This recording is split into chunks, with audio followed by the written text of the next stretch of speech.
হাই everyone, আপোনালোকে বাৰু Tinsukia medical college and হস্পিটেলৰ ফালে ভুমুকি মাৰিলেনে? যদি নাই মৰা, আহক আজি মোৰ লগতে চাওঁ। প্ৰথমে এইফালে সোমাই গ'লোঁ।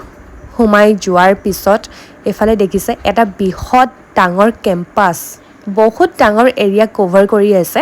আৰু ময়ো বিশেষ কাৰণত আহিছিলোঁ, পিছে গা বেয়া আছিল, গা বেয়া থকাৰ বাবে দেখাবলৈ আহিছিলোঁ। আৰু গা বেয়া দেখাবলৈ অহাত অকল 10 টকাহে ল'লে, বাকী আপোনাৰ চোৱা মেলা সকলোবোৰ ফ্ৰী। চ' আপোনালোকে শুনিয়ে আছিলে যে Tinsukia medical college and hospital খুলিলে বুলি। এইখনেই হয়। অনুমান কৰিছোঁ যে ডিব্ৰুগড় মেডিকেল কলেজ এণ্ড হস্পিটেলতকৈ ডাঙৰ এৰিয়া এটা লৈ আছে বুলি, কাৰণ বহুত ডাঙৰ দেখিছোঁ। হয়তো মোৰ অনুমান ভুল হ'বও পাৰে। গতিকে তিনিচুকীয়াৰ আশে পাশে থকা সকলোবোৰ বা বেলেগৰ পৰা আহি আপোনালোকে ইয়াত দেখাব পাৰে। এটা আমাৰ কাৰণে সুখবৰ হয় যে ইয়াত ঠাইতে আমি পাইছোঁ।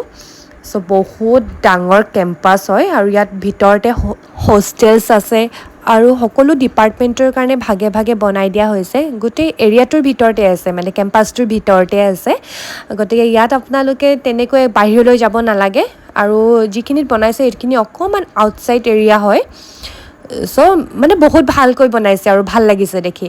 চ' এইফালে আকৌ আমি এতিয়া ওলাই গৈছোঁ আৰু ওলাই গৈ দেখিছে একদম গুৱাহাটী ভাইবছ আহিছেনে দেখি ৰাস্তাটো। চ' ভাল লাগিছে, ইমান ধুনীয়াকৈ বনাইছে। চ' আপোনালোককো দেখাই দিওঁ ভাবিলোঁ। গতিকে আজিৰ ভিডিঅ'টো এয়াই আছিল আৰু আপোনালোকেও আহিব পাৰিব।